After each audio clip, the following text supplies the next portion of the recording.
या बातमीपत्राचे प्रायोजक आहेत टायझर।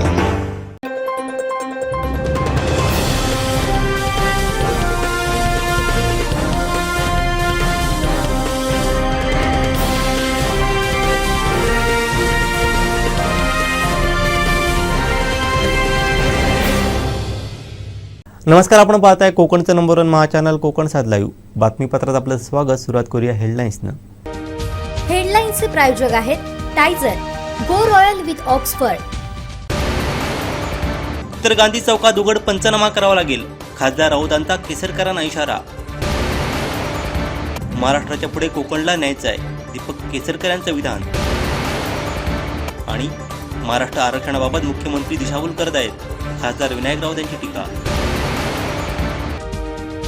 हेडलाईन्सचे प्रायोजक होते टायझर, गो रॉयल विथ ऑक्सफर्ड। आता पाहूया सविस्तर बातम्या।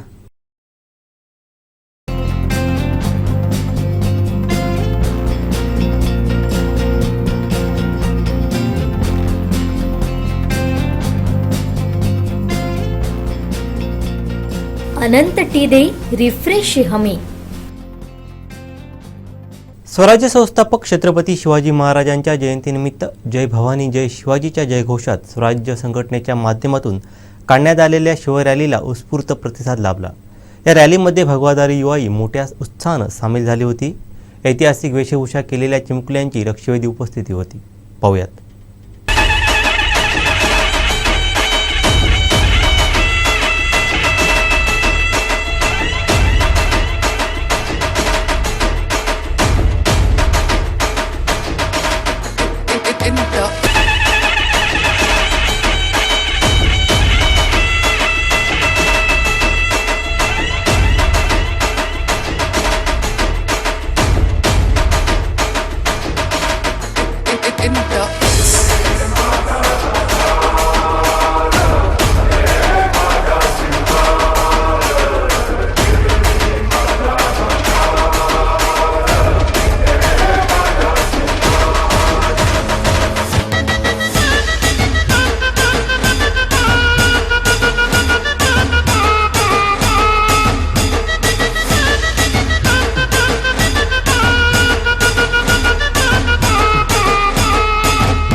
दिवसभरातले सर्व अपडेट्स, ताज्या घडामोडी आणि थेट लाईव्ह पाहण्यासाठी सबस्क्राइब करा, लाईक करा कोकणचं नंबर 1 महा चॅनल कोकण सात लाईव्हचं YouTube चॅनल। सुखाई आयुर्वेद आणि पंचकर्म क्लिनिक रत्नागिरी सर्व प्रकारचे पंचकर्म म्हणजेच बस्ती, वमन, विरेचन, जलौकावचरण, नस्य, शिरोधारा, उत्तरबत्ती, कटिबस्ती आणि सर्वात महत्त्वाचं म्हणजे तैलधारा, विद्याकर्म, अग्निकर्म या सर्व सुविधा एकाच छताखाली दिल्या जातात। आमची वैशिष्ट्ये: पंचकर्म करण्यासाठी ऍडमिट करण्याची सोय, ऑटोमॅटिक शिरोधारा मशीनद्वारे शिरोधारा, लहान मुलांसाठी सुवर्णप्राशन, स्त्री व पुरुषांसाठी स्वतंत्र पंचकर्म थेरपिस्टची सुविधा, केरळचे वैशिष्ट्य असलेली तैलधारा येथे केली जाते। मणक्यांच्या आजारांवरती विना ऑपरेशन, विना टाके व चिरफाड न करता विशेष आयुर्वेदिक पद्धतीने खात्रीशीर उपचार।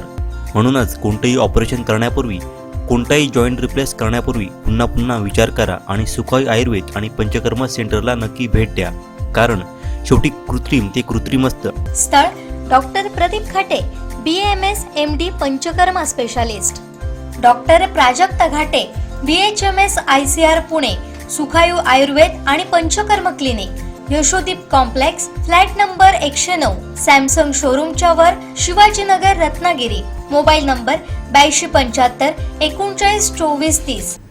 निवडणुकीत मदतीसाठी दिलेल्या पक्षनिधीची अंशतः परतफेड करणारा चेक दाखवून मंत्रिपदासाठी पैसे घेतल्याचं भांडवल करत असतील तर गांधी चौकात उघड पंचनामा करावा लागेल असा इशारा खासदार विनायक राऊत यांनी दिला आहे. तर ज्यांनी सर्व काही दिलं त्या उद्धव ठाकरेंवरती घाणेरडे आरोप करणं साईबाबांचं नाव घेणाऱ्या केसरकरांना शोभत नाही असंही ते म्हणाले. पाहूयात. साधारण 15 दिवसापूर्वी महाराष्ट्राचे शिक्षण मंत्री आणि या विधानसभा मतदारसंघाचे आमदार दीपकभाई केसरकर यांनी शिवसेना उद्धव बाळासाहेब ठाकरे पक्षाचे पक्षप्रमुख माननीय उद्धवजी ठाकरे यांच्यावर अत्यंत घाणेरडे असे आरोप केले होते. साईबाबांच्या नावाचा जप करताना, उठता बसता त्यांचं नामस्मरण करत असताना अशा पद्धतीचं असभ्य, असत्य आणि खोटे आरोप करणं साईबाबांच्या भक्ताला किंवा प्रत्यक्ष साईबाबांना किती आवडेल याचा सुद्धा विचार न करता दीपकभाई केसरकर यांनी शिवसेना पक्षप्रमुख उद्धवजी ठाकरे ज्या वेळेला सावंतवाडीमध्ये आले आणि भर 1 वाजता रखरखत्या उन्हामध्ये हजारोच्या संख्येने सावंतवाडीकर उपस्थित राहिलेले पाहिल्यानंतर आणि त्या मीटिंगमध्ये माननीय उद्धवजी ठाकरेंनी आपले राजकीय विचार मांडल्यानंतर दुसऱ्या तिसऱ्या दिवशी दीपकभाईंनी जी इथे भ्रष्टाचाराच्या संदर्भातले आरोप केले शिवसेना पक्षप्रमुख उद्धवजी ठाकरे यांच्यावर, म्हणे मी 1 कोटी रुपये देऊन मंत्रिपद घेतलं. तसं पाहिलं तर सध्या नगरसेवकाची किंमत सुद्धा 1 कोटीपेक्षा जास्त आहे तिकीट याच्या वेळेला. काय झालं आमच्याकडे नाही आहे. परंतु ज्या शिवसेना पक्षप्रमुखांनी दीपकभाई केसरकरांना पहिल्या टर्ममध्येच मंत्री केलं, पालकमंत्री केलं, नियोजन, वित्त सारखी महत्वाची खाती दिली, त्या दीपकभाईंनी अशा पद्धतीने खाल्ल्या ताटात घाण करण्याची वृत्ती दाखवावी हे दुर्दैव आहे. दीपकभाई केसरकर यांनी 2014च्या लोकसभेच्या निवडणुकीच्या मध्य टप्प्यावर मी उमेदवार म्हणून मला पाठिंबा दिला, शिवसेनेला पाठिंबा दिला, कारण त्यांना त्यावेळेला माहिती होतं की कोणत्या परिस्थितीत यावेळेला खासदार शिवसेना, त्यावेळेला आमची शिवसेना भाजप आघाडी होती, युती होती, याच पक्षाचा येईल. त्यामुळे आपली पुढची काय धडगत दिसत नाही. पण भविष्य काळातली ते डायरेक्ट कधी सहभागी झाले नाही. गोव्याच्या हॉटेलमध्ये बसून प्रेस कॉन्फरन्स घेणं किंवा प्रेस नोट रिलीज करणं या पलीकडे त्यांनी थेट प्रचारामध्ये किंवा थेट पत्रकार परिषदेमध्ये आपली बाजू कधीच मांडली नाही. पण तरी ठीक आहे, त्यावेळेला त्यांची झालेली मदत त्याबद्दल आम्ही त्यांचे आभार व्यक्त केलेले आहेत आणि करू सुद्धा. आम्ही ते विसरणार नाही. आमची वृत्ती कृतज्ञपणाची नाही आहे. ज्याने उपकार केलेले आहे त्या उपकाराचं स्मरण ठेवून पुढे चालणं हे आमचं बाळासाहेबांनी दिलेली आम्हाला शिकवण आहे. पण त्यावेळेला सुद्धा गोव्याच्या हॉटेलमध्ये तो काय विनायक राऊत त्या शिवसेनेच्या उमेदवाराला पाठिंबा देताना जे काय बोलणं झालं, जे काय देणं घेणं झालं, हे आता मी नाही काढणार का आमची ती वृत्ती नाही आहे. पण दुर्दैवाने सांगावं लागतं, कोणी आणलं, कुठे गेलं, कुठे दिलं, काय दिलं, किती दिलं. त्यामुळे खूप मोठं मी सज्जन आहे असं समजून ते बोलत असतील तर त्यांना मला सांगायला पाहिजे की 2019च्या नंतरच्या विधानसभेच्या निवडणुकीमध्ये आर्थिक स्थिती खालावली किंवा नाही आहे, जमिनी विक्री करायच्या होत्या त्या सगळ्या विकून झाल्या. कारण त्याचं एकमेव प्रत्येक वेळेला कारण असं आहे, ही प्रॉपर्टी विकली ती प्रॉपर्टी विकली. कधी कधी साक्षीला रुपेश रावना पण घेऊन जायचे सही करायला. तर त्या सगळ्या प्रॉपर्टी विकून कदाचित झाल्या. पण अद्यापही मी पाहतोय बऱ्याच अजून त्यांच्या आहेत बाकी. टॉकीज आहे, इतर ठिकाणी जमीन आहे, तिकडे आंबोलीला जमीन आहे. प्रत्यक्ष पाहिली पण काही जण म्हणतात काही जण. पण त्यावेळेला सुद्धा त्यांना आर्थिक मदतीसाठी ज्या वेळेला त्यांनी माननीय उद्धव साहेबांकडे विनंती केली त्यावेळेला उद्धव साहेबांनी क्षणाचा विचार न करता मंत्री असलेल्या दीपकबाईंना पक्षाकडून आर्थिक सहकार्य केलं गेलेलं आहे. आता ते किती ते मी ते नाही सांगणार, पण नाही केलं हे त्यांनी सांगावं साईबाबांची शपथ घेऊन. आणि नंतर ते सुद्धा आता द्या, नंतर मी तुम्हाला जसजसे मिळतील तसे जसजसे कमवेन तसतसे परत करेन, अशा त्या धर्तीवर होते.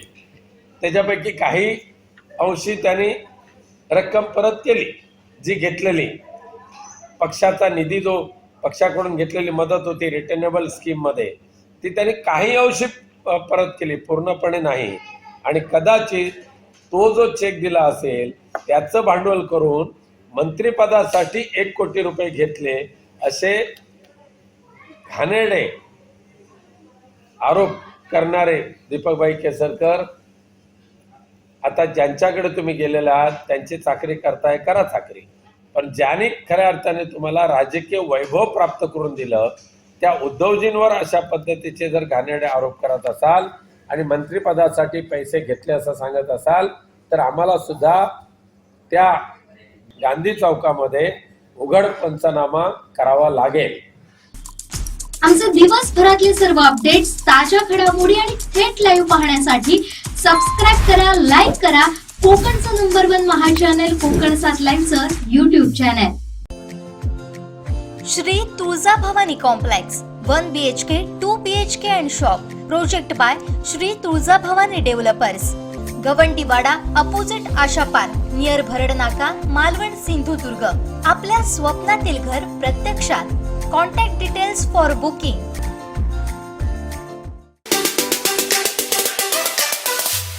खड्डे खोदून ठेवलेले आहेत. काल मी दोडामार्गला गेलो, परवाच्या दिवशी मालवणला गेलो, कणकवलीला गेलो, केवळ केवळ खड्डे खोदून ठेवलेले आहेत तुमच्या लोकांनी. अरे कोण बऱ्यापैकी काम झालेलं आहे, कुठला दाखल आहे? दोडामार्गचे 13 टॉवर 100% टॉवर खोदून ठेवलेले आहेत तिथे. काय बऱ्यापैकी काम झालंय? येऊन बघितलंय का तुम्ही?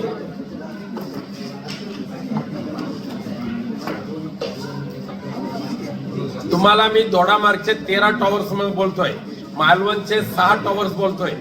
किती 50% टॉवर्स उभे, किती काम केलेलं आहे? किती आहेत तुमच्याकडे टॉवर्स टोटल? कोणी सांगितलंय? उद्या या इथे तुम्हाला नेऊन दाखवतो. कोणी सांगितलंय पूर्ण काम झालंय म्हणून? काय तुम्ही सांगणार मला? मी इथे दररोज फिरतो की तुम्ही फिरताय? कशाला आहे का तुम्हाला? आता बोललोय मी दोडामार्गला मी काल होतो, सगळ्या टॉवर ते पाहणी करायला.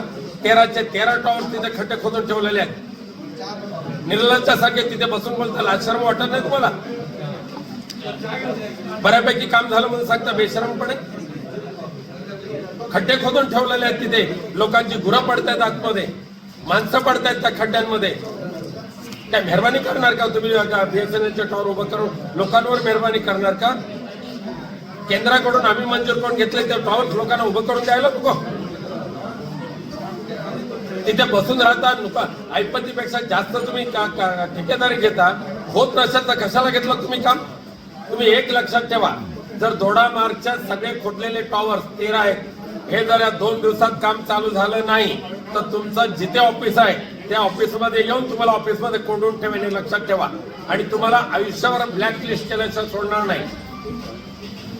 त्या राजापूरमध्ये ते काम करायला मुलगी आली, तिच्याबरोबर साधी अग्रीमेंट करत नाही तुमची लोक.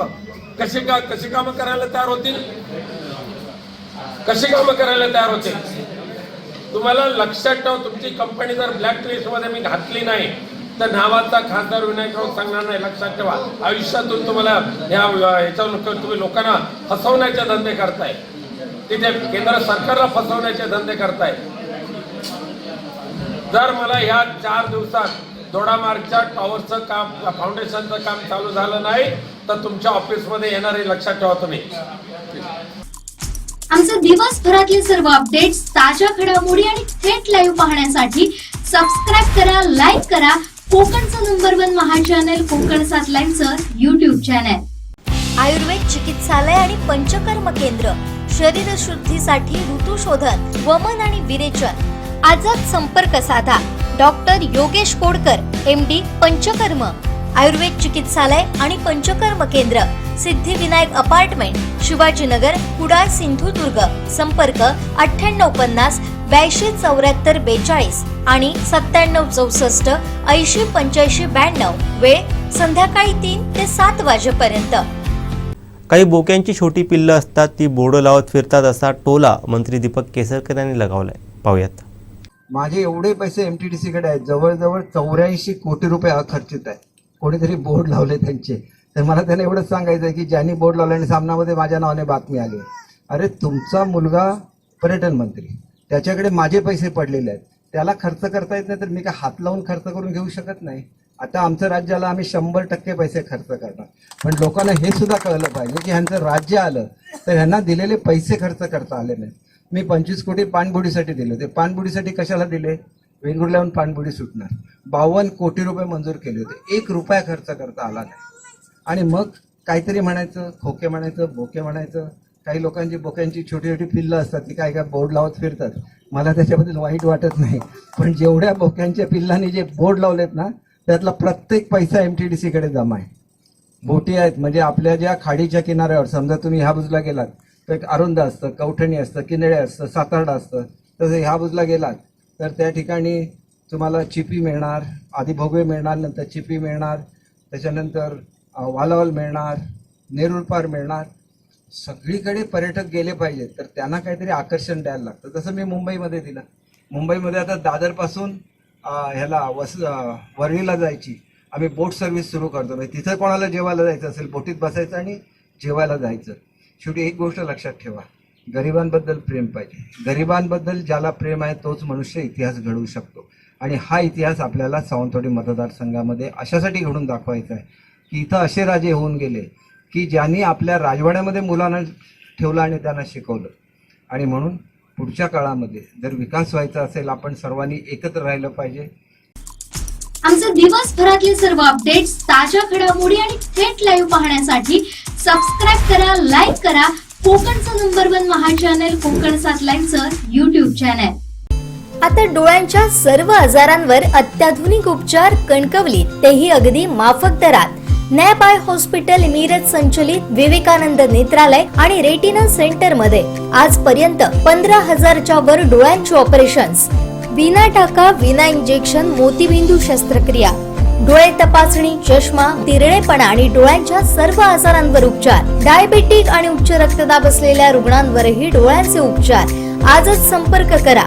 विवेकानंद नेत्रालय आणि रेटिना सेंटर, प्रहार कार्यालयाच्या शेजारी, सनराइज टॉवर, श्रीधर नाईक चौक, मुंबई गोवा हायवेवर, कणकवली.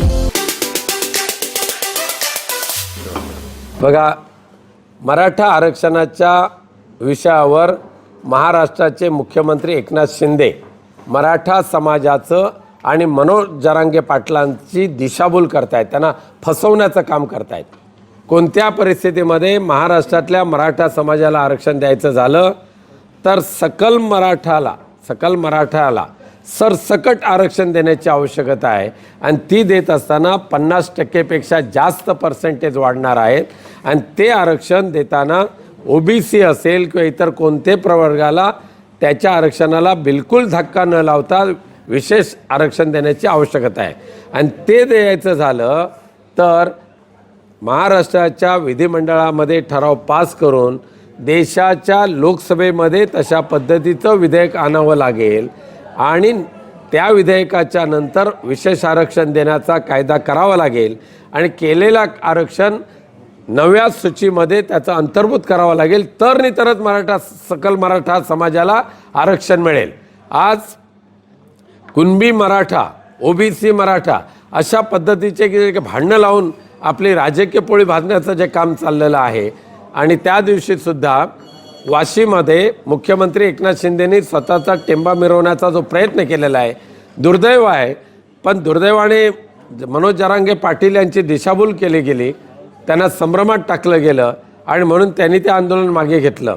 परंतु एकनाथ शिंदे हे खऱ्या अर्थाने, एकनाथ शिंदे असतील, देवेंद्र फडणवीस असतील, हेच खऱ्या अर्थाने मराठा समाजाच्या आणि धनगर समाजाच्या आरक्षणाचे मारेकरी आहेत. आमचे दिवसभरातले सर्व अपडेट्स, ताज्या घडामोडी आणि थेट लाईव्ह पाहण्यासाठी सबस्क्राईब करा, लाईक करा कोकणचं नंबर 1 महा चॅनल कोकण 7 लाईव्हचं YouTube चॅनल. सिंधुदुर्गात प्रथमच बायपास शस्त्रक्रिया, हृदयरोग निदान आणि उपचार एकाच ठिकाणी. बायपास शस्त्रक्रिया, एंजिओग्राफी, एंजिओप्लास्टी, हृदयाची सोनोग्राफी, ट्रेडमिल चाचणी, हृदयविकार तपासणी अशा अत्याधुनिक सुविधा. MJPJAY योजनेअंतर्गत बायपास आणि एंजिओप्लास्टी अगदी मोफत. आवश्यक कागदपत्रे, ओळखपत्र, मतदान card, Aadhaar card, ration card, bank passbook, mobile number. Cashless सेवा उपलब्ध. Super speciality lifetime hospital, Padve, Kasal Malvan मार्गालगत, तालुका कुडाळ, जिल्हा सिंधुदुर्ग. महाराष्ट्राच्या पुढे सुद्धा कोकण जाऊ शकतो हे आपल्याला पुढील काळात दाखवून दिलं पाहिजे. मी मतदारसंघात किती वेळा येतो यापेक्षाही मतदारसंघासाठी किती काम करतो हे महत्त्वाचं आहे. आंबा काजू शेतकरी महिलांच्या हातांना रोजगार मिळवण्यासाठी काय केलं पाहिजे ते तुम्ही स्थानिक पातळीवरती सरपंच किंवा सिंधुरत्न योजनेच्या कार्यालयाला सांगा. जे काही पाहिजे ते प्रत्येक गोष्ट उपलब्ध करून दिली जाईल असं ठोस आश्वासन शालेय शिक्षण मंत्री दीपक केसरकर यांनी ओढावडा येथील पुलाच्या भूमिपूजन कार्यक्रम प्रसंगी दिलं आहे. पाहूयात.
आदरणीय शिंदेसाहेब, आदरणीय फडणवीस साहेब, आदरणीय अजितदादा सातत्याने ते आम्हाला मदत करत असतात.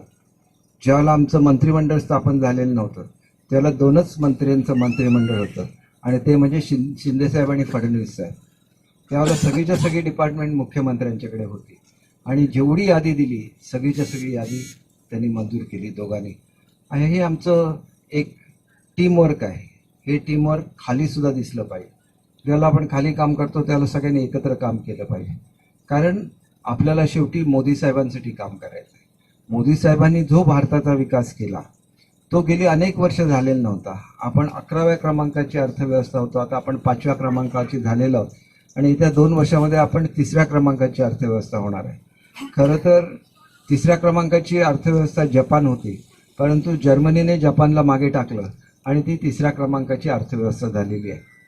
तुम्हाला सांगायचा मुद्दा विशेषतः एवढाच आहे की यावर्षी देताना आम्हाला एक कोटा दिलेला असतो प्रत्येक आमदाराला 25-50 कोटी रुपयाचा.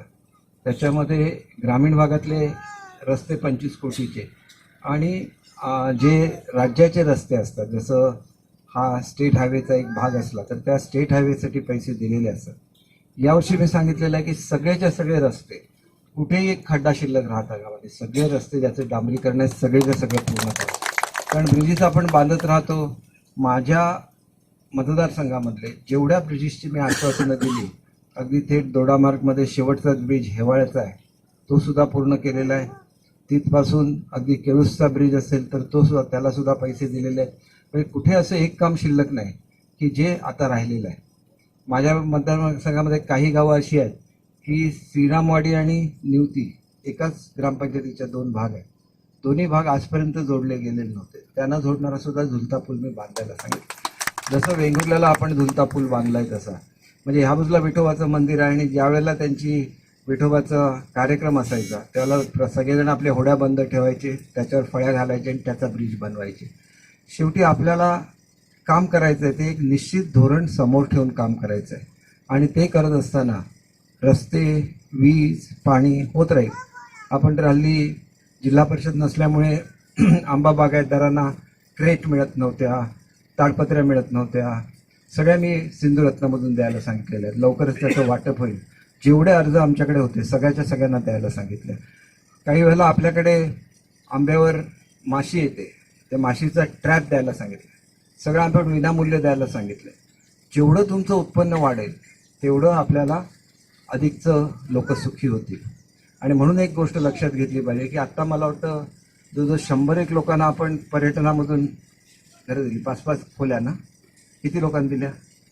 100ची यादी आहे पहिली. बघा तुमची गावं सुद्धा, आता तुळसला तुम्ही बघितलं की काही वर्षापूर्वी आपले पालांदे कुरिअरवाले आहेत, त्यांनी तिथं ते हॉटेल सुरू केलं होतं. नंतर काळाच्या ओघामध्ये ते आता चालू आहे की नाही मला माहिती नाही, परंतु एक समजा शेजारी तुळस गाव आहे तर तिथं चांगल्यापैकी मातीच्या वेगवेगळ्या वस्तू तयार होतात. मग इथं तळवडा आहे, होडावडा आहे, हा ही सगळी जी पंचकृषी आहे हे उत्कृष्ट भाताची निर्मिती करतात. त्यांना आपण वेगवेगळे, इथली काही मुलं आहेत त्यांना आपण ट्रेनिंग दिलं आणि त्यांची एक आर्मी तयार केलेली आहे शेतकऱ्यांची. त्या मुलांना जवळजवळ 40,000 रुपये दर महिन्याला मिळतात. लोकांची जमीन नांगरून देणं, त्याच्यामध्ये भात लावणं. आपल्याला पुढच्या काळामध्ये शेतीचं आपल्याला मॅकनायझेशन केलं पाहिजे. त्याच्यासाठी मुलांना शिकवण्याचा वेगळा कार्यक्रम केलेला आहे. आणि बऱ्याच वेळेला तुमच्या लक्षात येईल की आपल्याकडे पड जमीन राहते. एकदा भात कापलं की पुढे आपण त्याच्यामध्ये पीक घेत नाही, म्हणून दुबार पिकाचा कार्यक्रम दिलेला आहे. आणि ह्याला लागणारी सगळी मदत ही सिंधुरत्नमधून किंवा चांदा ते बांधामधून केली जाते. आपण शेवटी ठरवलं पाहिजे की आपलं उत्पन्न कसं वाढवायचं. माझ्यावर आता सूरज परवा आलेले होते, आहेत की नाही मला माहिती नाही. सूरज, ओढवड्याला सुद्धा केलंय ना महिलांचे गट. आपण आता सगळ्या महिलांना बॅकयार्ड पोल्ट्री देतोय, म्हणजे परसबागेतलं कुक्कुटपालन. आणि त्याच्यामधली जी अंडी असतील ती 10 रुपयाला विकत घेतली जाणार, नाहीतर 5 रुपयाला अंड विकत घेतलं जातं. ते 10 रुपयाला का विकत घेतलं जातं तर जी कोंबडी मोकळ्या वातावरणामध्ये वाढते ती आनंदी असते, म्हणून त्याला हॅपी एग्ज म्हणतात जगामध्ये. आणि त्याची खूप मोठी डिमांड आहे. आपण हे सगळ्याकडे डोळसपणे बघितलं पाहिजे आणि त्याच्यापासून महिलांचं उत्पन्न वाढवलं पाहिजे. आपण आता गायी देतो, देशी गायी. देशी गायींचं जे दूध असतं गीर गाईचं, हे मुंबईला 110 रुपये लिटर विकलं जातं आणि साध्या गाईचं 60 रुपये लिटरने विकलं जातं. त्याचं जे तूप असतं, हे गाईचं तूप साधारण 700-800 रुपये किलो असतं आणि तेच देशी गाईचं 3600 रुपये किलो असतं. आणि उद्या हे पैसे आपल्या महिलांकडे गेले पाहिजे तर आपल्या महिला प्रगती करू शकणार. आणि म्हणून तुमची ही 3 गावं आहेत, ह्याच्यामध्ये चांगल्यापैकी आंब्याची बागायती आहे. तर त्याच्यामध्ये आपल्याला पर्यटकांना कसं आणता येईल, एक 5-5 खोल्या आपण केल्या तर त्या खोल्यामध्ये सुद्धा लोक राहायला येतात. त्यांना बघायचं असतं की शेती कशी करतात, कोंबड्या कशा पाळतात, गायींचं कसं पालन केलं जातं. आपण हल्ली मेंढ्या द्यायला सुरुवात झाली. तुमच्या इथून येताना वाटेत कॅलिफोर्निया फार्म आहे, किती पैसे मिळवतात बघा. असेच महिलांना पुरुषांना देतो 10 शेळ्या आणि 1 बोकड दिला जातो. पण त्याच्यामधून त्यांचं उत्पन्न वाढत राहिलं पाहिजे. पण सगळ्यात जास्त उत्पन्न कशातून वाढणार तर तुम्ही पर्यटनामध्ये सहभागी झालं पाहिजे. आणि म्हणून लवकरच ज्यांच्या जमिनी आहेत त्यांनी आपल्या आंब्याच्या बागेमध्ये, काजूच्या बागेमध्ये जर एक लाकडाची कॉटेज जरी बांधली आणि अशा 5 कॉटेज बांधल्या, घरामधून त्यांना जेवण दिलं. महिलांना उत्कृष्ट सगळ्यात काय करता येतं, जेवण तयार करता येतं. आणि त्यांची चव एवढी असते की लोक सगळं विसरून जातात. मी मुंबईला पालकमंत्री म्हणून कोळीवाड्यांमध्ये कोळी महिला सुद्धा अतिशय सुंदर जेवण करतात. तिथं एका महिन्यामध्ये 30,000 लोक जेवायला आले. म्हणजे बघा, आता त्यांना जागा कमी पडते, त्यांना मी असे तंबू करून दिले आहेत आणि त्यांना गाड्या दिल्या आहेत. असंच आपण नवाबागला करतोय, वेंगुर्ल्याला. बघा, हळूहळू हे सगळं झालं पाहिजे. माझे एवढे पैसे MTDCकडे आहेत, जवळजवळ 84 कोटी रुपये अखर्चित आहेत. शेवटी एक गोष्ट लक्षात ठेवा, गरिबांबद्दल प्रेम पाहिजे. गरिबांबद्दल ज्याला प्रेम आहे तोच मनुष्य इतिहास घडवू शकतो. आणि हा इतिहास आपल्याला सावंतवाडी मतदारसंघामध्ये अशासाठी घडून दाखवायचा आहे की इथं असे राजे होऊन गेले की ज्यांनी आपल्या राजवाड्यामध्ये मुलांना ठेवलं आणि त्यांना शिकवलं. आणि म्हणून पुढच्या काळामध्ये जर विकास व्हायचा असेल आपण सर्वांनी एकत्र राहिलं पाहिजे. आणि गावाच्या विकासामध्ये राजकारण नाही, हे एक धोरण ठरवलं पाहिजे. मग महिलांसाठी अनेक स्कीम दिल्या आहेत. तुमच्या पलीकडे तुळसला काथ्याचा कारखाना दिलेला आहे. तो काथ्याचा कारखाना व्यवस्थित चालावा म्हणून एक 5 कोटी रुपयाचं मोठं युनिट हे व्यत्ययाला दिलेलं आहे. म्हणजे जेवढ्या दोऱ्या तयार होतील, जेवढ्या महिला दोऱ्या तयार करतील, सगळ्याच्या सगळ्या तिथं विकल्या जाणार आहेत. आणि म्हणून एक गोष्ट लक्षात घ्या की तुमची भूमी जी आहे ही सोन्याची भूमी आहे. नुसता नारळाचापासून निरा तयार केला आणि त्याची साखर तयार केली तर ती 350 रुपये किलो आहे. आणि हे ऊसापासून तयार होणारी साखर फक्त 35 रुपये किलो आहे. हा फरक कोकणामधला आहे. आपण फणसाची झाडं फर्निचरसाठी म्हणून कापतो, परंतु सगळा फणस हा अमेरिकेला एक्सपोर्ट होतो. हे आपण कधीतरी ओळखलं पाहिजे, आपल्याला बदललं पाहिजे. लवकरच आम्ही ब्राझील देशाबरोबर करार करतोय की हे जे काजू असतो, काजूच्या बोंडापासून वेगवेगळ्या तऱ्हेचं आपण जसं कोका कोला असतो तशी पेय तयार करायची, परंतु काजूचं रस काढल्यानंतर जो चोथा शिल्लक राहतो त्याच्यापासून सुद्धा कबाब तयार केले जातात. लवकरच आमचा त्याच्यासाठी करार होईल. परंतु अतिशय महत्त्वाचा करार ज्याच्यामध्ये मी पुढाकार घेऊन तो केलेला आहे आणि ज्याचा फायदा सिंधुदुर्ग जिल्ह्याला झाला पाहिजे असं मला स्वतःला वाटतं. कारण ही माझी भूमी आहे, इथं मला लोकांनी निवडून दिलं, मोठं केलं. तर आमचा 25 तारीखला जर्मनीमधल्या बेडन युटनबर्ग नावाच्या राज्याबरोबर करार होतो आहे. आणि हा करार काय आहे तर आपल्याकडे जी मुलं आहेत, आपल्याकडे काही नर्सेस आहेत, आपल्याकडे काही इलेक्ट्रिशियन आहेत, आपल्याकडे एक्सरे टेक्निशियन आहेत, आपल्याकडे ब्लड तपासणारी मुलं आहेत, त्यांना सगळ्यांना जर्मन भाषा शिकवायची आणि त्यांना जर्मनीमध्ये नोकऱ्या द्यायच्या. जवळजवळ 4 लाख लोक की त्यांना या एका वर्षामध्ये पाहिजेत. शेवटी ज्याला आपल्या भूमीबद्दल प्रेम असेल त्यालाच वाटणार आपल्या मुलांना नोकऱ्या मिळाल्या पाहिजे. आणि म्हणून ह्याची सुरुवात 25 पासून होते आहे. आपण लवकरच सिंधुरत्न योजनेचं आमचं जे ऑफिस आहे तिथं मुलांची यादी करू, त्यांना जर्मन लँग्वेज शिकवू आणि जवळजवळ इथल्यापेक्षा 10 पट जादा पगार हा जर्मनीमध्ये मिळतो. आणि आपण एक गोष्ट लक्षात घेतली पाहिजे की आता भारत हा सगळ्यात तरुण देश झालेला आहे आणि जगभरामधल्या देशांना भारतातली मुलं पाहिजेत. भारतातली मुलं का पाहिजेत? आपली जी हिंदू संस्कृती आहे, हिंदुस्थानची संस्कृती आहे, ही शांततेची संस्कृती आहे आणि त्याच्यामुळे इथल्या मुलांना तिथं पाठवा असा त्यांचा आग्रह असतो. त्यांना काही जगातून कुठेही मिळू शकतो. शेजारी आफ्रिका आहे, तिथं लोकांकडे खायला पैसे नसतात. शेजारी पाकिस्तान बघा ना, त्यांच्याकडे म्हणजे रोटी आपण म्हणतो, म्हणजे भाकरी खायला पैसे नाहीत, अशी त्यांची परिस्थिती आहे. त्यांच्याकडून लोंढेच्या लोंढे येतील, पण त्यांच्या इथली शांतता बिघडवून टाकतील. आणि म्हणून ही कोणी दिलेली देणगी आहे? ही मोदी साहेबांनी दिलेली देणगी आहे. मोदी साहेबांनी सगळ्या जगामध्ये आपले चांगले संबंध निर्माण केले, म्हणून त्या देशातले लोक म्हणतात की तुमची मुलं आमच्याकडे पाठवा. आणि म्हणून पुढच्या काळामध्ये आपण व्यावसायिक शिक्षण ह्याच्यामध्ये आणतोय, एज्युकेशनमध्ये. आपण बघा, मी मंत्री झालो ताबडतोब सगळ्या मुलांना ड्रेस. पूर्वी फक्त मागासवर्गीय मुलांना ड्रेस मिळायचा आणि दारिद्र्य शिकायचं. आता सगळ्या मुलांना आपण ड्रेस देतो. मुलं पूर्वी अशीच जायची, स्लीपर घालून जायची किंवा अनवाणी पायाने जायची. आता सगळ्यांना शूज, सॉक्स सगळं द्यायला सांगितलं, वयाची पानं द्यायला सांगितली, पुस्तकाचं ओझं कमी केलं. पुढच्या वर्षीपासून आम्ही 5च दिवस फक्त शाळेमध्ये शिकवणार. 6व्या दिवशी त्याने आनंदाने वेगवेगळ्या ॲक्टिव्हिटीज करायच्या. कोणाला खेळ करायचा आहे, योगा, स्काउटची ट्रेनिंग, सगळं. मुलं एवढी तयार झाली पाहिजेत की त्यांनी जगाचं नेतृत्व केलं पाहिजे. आणि म्हणून आमच्याकडे HCL कंपनीवर आम्ही करार केला, 15,000 मुलांना नोकऱ्या द्यायच्या. टाटा कंपनीवर करार केला, 10,000 मुलांना नोकऱ्या द्यायच्या. नोकऱ्या शेवटी मिळायला लागतात तर मुलं सुखी होणार. आणि म्हणून पुढच्या काळामध्ये आपल्याला ही मोहीम राबवायची आहे 25 तारीखपासून, की तुमच्या गावामधले जर टेक्निकल शिकलेली कोणी मुलं असतील तर त्यांची नोंद तुम्ही सिंधुरत्नाच्या ऑफिसला करा.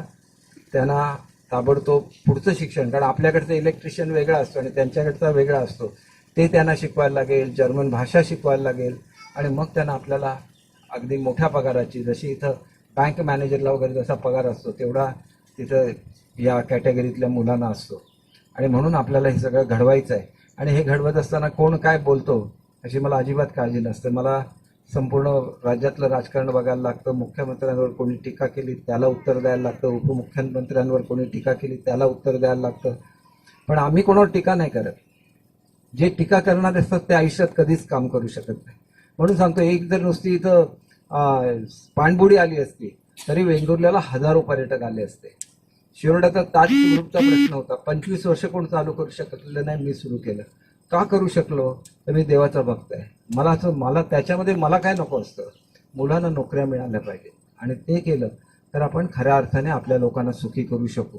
म्हणून तुम्हाला पुढच्या काळामध्ये जे काय पाहिजे, आंब्यासाठी काय पाहिजे, काजूसाठी काय पाहिजे, तुम्ही स्थानिक पातळीवर तुमच्या सरपंचांना सांगा किंवा सिंधुरत्नाचं ऑफिस आहे ओरसला, तिथं जाऊन सांगा आणि तुम्हाला जे जे पाहिजे प्रत्येक गोष्ट आपण उपलब्ध करून देऊ. परंतु मेहनत घेऊन पश्चिम महाराष्ट्राच्या पुढे सुद्धा कोकण जाऊ शकतो हे आपल्याला दाखवून दिलं पाहिजे. कारण पश्चिम महाराष्ट्राचं वैशिष्ट्य आहे तिथली मेहनत करणारी लोक आणि म्हणून आपल्यासारखं त्यांच्याकडे काही नाही, परंतु त्यांनी धरणं बांधली, पाणी आणलं, ऊस लावला. आपल्याकडे तर निसर्गानेच दिलेला आहे, रोज पाऊस धो पडतो 6 महिने, झाडं आपोआप एवढी मोठी मोठी वाढतात. त्याचा फायदा घ्या, स्वतःचा विकास करून द्या. आणि मी तुम्हाला सांगतो, मी किती जरी लांब असलो तरी लक्ष तुमच्यावर 100% असतं. कारण किती वेळा येतो ह्याच्यापेक्षा किती काम करतो ह्याला महत्त्व असतं. आणि म्हणून मधुदंड होते तिथं भाषण करायचे संसदेमध्ये, पण कोकणी माणसाला एवढा अभिमान असायचा की 6 आमदार निवडून यायचे काँग्रेसचे, पण मधुदंड होते मात्र खासदार म्हणून निवडून यायचे. ह्याला कोकणी मनुष्य म्हणतात. खरं जे महत्त्व ओळखतो तो कोकणी मनुष्य असतो आणि म्हणून तुमची सेवा करण्यामध्ये मला अतिशय आनंद आहे. आमचे दिवसभरातले सर्व अपडेट्स, ताज्या घडामोडी आणि थेट लाईव्ह पाहण्यासाठी सबस्क्राईब करा, लाईक करा कोकणचं नंबर 1 महा चॅनल कोकण 7 लाईव्हचं YouTube चॅनल. माजी राज्यमंत्री प्रवीण भोसले यांच्या अमृत महोत्सवी वाढदिवस सोहळ्यानिमित्त सोमवारी आयोजित करण्यात आलेल्या अभिष्टचिंतन सोहळ्यात सिंधुदुर्ग जिल्ह्यातील राजकीय, सामाजिक, शैक्षणिक तसंच विविध क्षेत्रातील मान्यवरांनी त्यांच्यावरती शुभेच्छांचा वर्षाव केला आहे. यावेळी प्रमुख पाहुणे म्हणून माजी केंद्रीय मंत्री रमाकांत खलप तर अध्यक्षस्थानी संस्थानचे राजेसाहेब केमसावंत भोसले होते. काँग्रेस, राष्ट्रवादी काँग्रेस, शिवसेना, भाजप आदी सर्व पक्षांचे पदाधिकारी, कार्यकर्ते शुभेच्छा देण्यासाठी उपस्थित होते. या वाढदिवस सोहळ्याचे आयोजन प्रवीण भोसले मित्रमंडळाने केलं होतं. प्रास्ताविक अर्चना घारे परब यांनी केलं. कार्यक्रमाला मोठ्या संख्येने नागरिक उपस्थित होते. अजातशत्रू व निष्कलंक असं व्यक्तिमत्व म्हणजे माजी राज्यमंत्री प्रवीण भोसले आहेत. आजकालच्या राजकारणात त्यांच्यासारखी माणसं दिसत नाहीत. त्यांचा अमृत महोत्सव आज आम्ही साजरा करत आहोत. त्यांची 100री सुद्धा मोठ्या दिमाखात आम्ही साजरी करू अशा शुभेच्छा मान्यवरांनी दिल्या. माजी केंद्रीय मंत्री रमाकांत खलप व संस्थानचे राजेसाहेब खेमसावंत भोसले यांच्या हस्ते प्रवीण भोसलेंचा सत्कार करण्यात आला, तर केक कापून अमृत महोत्सवी वाढदिवस साजरा करण्यात आला. या प्रसंगी शालेय शिक्षण मंत्री दीपक केसरकर, माजी राज्यमंत्री प्रवीण भोसले सह अनुराधा भोसले, खासदार विनायक राऊत, आमदार वैभव नाईक, जिल्हा बँक अध्यक्ष मनीष दळवी, रवींद्र भोसले, राष्ट्रवादी कोकण विभाग महिला अध्यक्ष अर्चना घारे परब, राष्ट्रवादी जिल्हाध्यक्ष अमित सामंत, काँग्रेस जिल्हाध्यक्ष इर्षा शेख, माजी नगराध्यक्ष बबन साळगावकर, माजी आमदार राजन तेली, माजी नगराध्यक्ष ॲडव्होकेट दिलीप नार्वेकर, राष्ट्रवादीचे नेते विक्टर डॉन्टस, काँग्रेसचे नेते विकास सावंत, उबाटा गटाचे संदेश पारकर, संजय पडते, बाळा गावडे, प्रसाद रेगे, माजी नगराध्यक्ष संजू परब, अनंत पळणकर, संदीप गारे, ॲडव्होकेट नकुल पारसेकर, कुंडलिक दळवी, नारायण सावंत, रुपेश राऊळ, सेल नाईक आदी उपस्थित होते.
दिवसभरातले सर्व अपडेट्स, ताज्या घडामोडी आणि थेट लाईव्ह पाहण्यासाठी सबस्क्राईब करा, लाईक करा कोकणचं नंबर 1 महा चॅनल कोकण 7 लाईनचं YouTube चॅनल.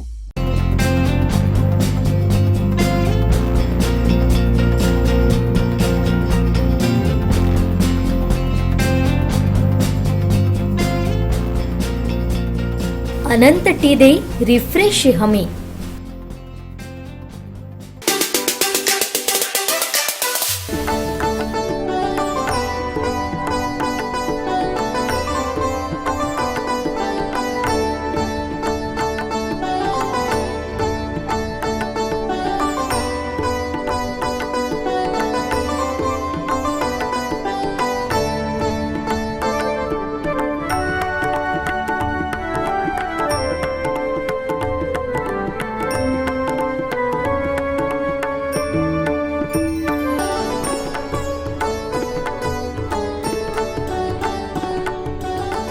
नमस्कार. श्रीदेवी महालक्ष्मीच्या चरणी नतमस्तक होतो. आज श्रीदेवी महालक्ष्मी मंदिराचा 34वा वर्धापन दिन सोहळा सकाळपासून मोठ्या उत्साहात भक्तिमय वातावरणात या ठिकाणी संपन्न झालेला आहे. सकाळपासूनच या ठिकाणी अनेक कार्यक्रमांची रेलचेल सुरू होती. सकाळी श्री देवीच्या चरणी एकादशी, त्यानंतर सत्यनारायणची महापूजा, अनुभव प्रसादी भजन मंडळ व अमर अनबोणे यांचे श्राव्य भजन, त्यानंतर श्री ब्राह्मणदेव महिला मंडळ नाथ गोळेवाडी यांचं समय नृत्याचा एक चांगला कार्यक्रम यावर्षी या 34व्या वर्धापन दिन सोहळ्यानिमित्त आयोजित करण्यात आलेला होता. दुपारी 12 ते 3 वाजेपर्यंत या कार्यक्रमानिमित्त महाप्रसाद या ठिकाणी देण्यात आला. हजारो भाविकांनी यावर्षी हा महाप्रसाद घेतलेला आहे. तसेच दुपारी 1 वाजता डबलबारी बदनांचा सामना या ठिकाणी बुवा अभिषेक शिरसाट कणकवली, हरकुळ बुद्रुक तालुका कणकवली आणि बुवा सचिन कोयटे टेंबोली कालनी तालुका देवगड यांचा डबलबारी बंधांचा सामना या ठिकाणी आयोजित केला होता. असा बहारदार कार्यक्रम या ठिकाणी दिवसाच्या सत्रामध्ये महालक्ष्मीच्या मंडळाच्या वतीने या 34व्या वर्धापन दिन सोहळ्यानिमित्त आयोजित केला होता. तसेच रात्रौच्या सत्रामध्ये ऑर्केस्ट्रा सारेगमप कोल्हापूर या कार्यक्रमाचं आयोजन आम्ही या ठिकाणी केलेलं आहे. हजारो भाविकांनी या 34व्या वर्धापन दिन सोहळ्यानिमित्त श्रीदेवी महालक्ष्मीचं दर्शन या ठिकाणी घेतलेलं आहे. भाविकांची अलोट गर्दी या ठिकाणी या वर्षीच्या कार्यक्रमाला दरवर्षीप्रमाणे लाभलेली आहे. अनेक भाविकांनी फार मोठ्या प्रमाणात सहकार्य या वर्षीच्या कार्यक्रमाला मदत स्वरूपात केलेलं आहे. तसेच देणगी स्वरूपामध्ये सुद्धा अनेक भाविकांनी देणगी देऊन सहकार्य केलेलं आहे. या सर्व देणगीदारांचे आणि दातृत्व देणाऱ्या सर्व दात्यांचे महालक्ष्मी सेवा मंडळाच्या वतीने आम्ही आभार व्यक्त करीत आहोत. आमचे दिवसभरातले सर्व अपडेट्स, ताज्या घडामोडी आणि थेट लाईव्ह पाहण्यासाठी सबस्क्राईब करा, लाईक करा कोकणचं नंबर 1 महा चॅनल कोकण 7 लाईनचं YouTube चॅनल. आयुर्वेद चिकित्सालय आणि पंचकर्म केंद्र, शरीर शुद्धीसाठी ऋतुशोधन, वमन आणि विरेचन. आजच संपर्क साधा. Doctor Yogesh Kodkar, MD, Panchakarma. आयुर्वेद चिकित्सालय आणि पंचकर्म केंद्र, सिद्धिविनायक अपार्टमेंट, शिवाजीनगर, कुडाळ, सिंधुदुर्ग. संपर्क 9850 82 74 42 आणि 97 64 80 85 92. वेळ संध्याकाळी 3 ते 7 वाजेपर्यंत.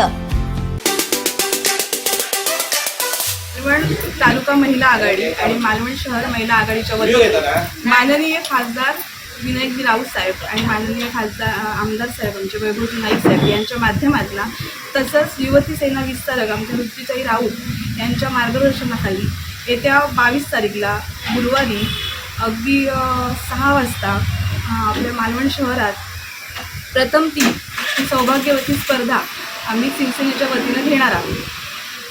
त्याचप्रमाणे या स्पर्धेत जे सहभागी स्पर्धक असणार त्यांच्यासाठी स्पर्धा आहे. आणि दुसरी गोष्ट म्हणजे शिवसेना उद्धव बाळासाहेब ठाकरे यांच्या माध्यमातून हळदी कुंकूचा कार्यक्रम देखील यावेळी होणार आहे. तसंच खास आकर्षण म्हणून लकी ड्रॉ सुद्धा महिलांसाठी या कार्यक्रमाच्या वेळी घेण्यात येणार आहे. त्यामुळे संपूर्ण मालवण तालुका आणि मालवण शहराच्या महिला आघाडीच्या वतीनं सर्व महिलांना अशी विनंती आहे आणि असा आमचा आग्रह आहे की या कार्यक्रमाला येऊन प्रत्येकीने शोभा वाढवावी त्या कार्यक्रमाची आणि या कार्यक्रमाला प्रत्येकीने सहभागी व्हावं. त्यातनंही सुरुवात आहे. आणि याच्या अगोदर आम्ही मालवण तालुक्यात अगदी आमच्या महिला आघाडीच्या वतीनं प्रत्येक पंचक्रोशीत प्रत्येक पंचायत समितीनिहाय आम्ही अगदी हळदी कुंकू कार्यक्रम घेतला आणि त्या कार्यक्रमाला आम्हाला अतिशय उत्स्फूर्त प्रतिसाद महिलांचा लाभला.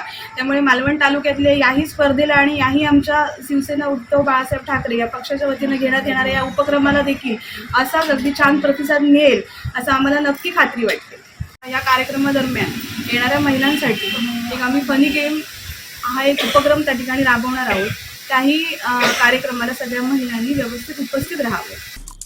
आमचे दिवसभरातले सर्व अपडेट्स, ताज्या घडामोडी आणि थेट लाईव्ह पाहण्यासाठी सबस्क्राईब करा, लाईक करा कोकणचं नंबर 1 महा चॅनल कोकण 7 लाईव्हचं YouTube चॅनल.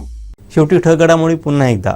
नमस्कार, आपण पाहताय कोकणचं नंबर 1 महा चॅनल कोकण 7 लाईव्ह. बातमीपत्रात आपलं स्वागत. सुरुवात करूया हेडलाईन्सनं. हेडलाईन्सचे प्रायोजक आहेत टायझर, गो रॉयल विथ ऑक्सफर्ड. उत्तर गांधी चौकात उघड पंचनामा करावा लागेल, खासदार राऊतांचा केसरकरांना इशारा. महाराष्ट्राच्या पुढे कोकणला न्यायचं आहे, दीपक केसरकर यांचं विधान. आणि महाराष्ट्र आरक्षणाबाबत मुख्यमंत्री दिशाभूल करत आहेत, खासदार विनायक राऊत यांची टीका. हेडलाईन्सचे प्रायोजक होते टायझर, गो रॉयल विथ ऑक्सफर्ड. बातमीपत्रात वेळ झाली ते थांबण्याची. पाहत राहा बदलत्या कोकणचा बुलंद आवाज. कोकणचा नंबर 1 महा चॅनल कोकण 7 लाईव्ह. धन्यवाद.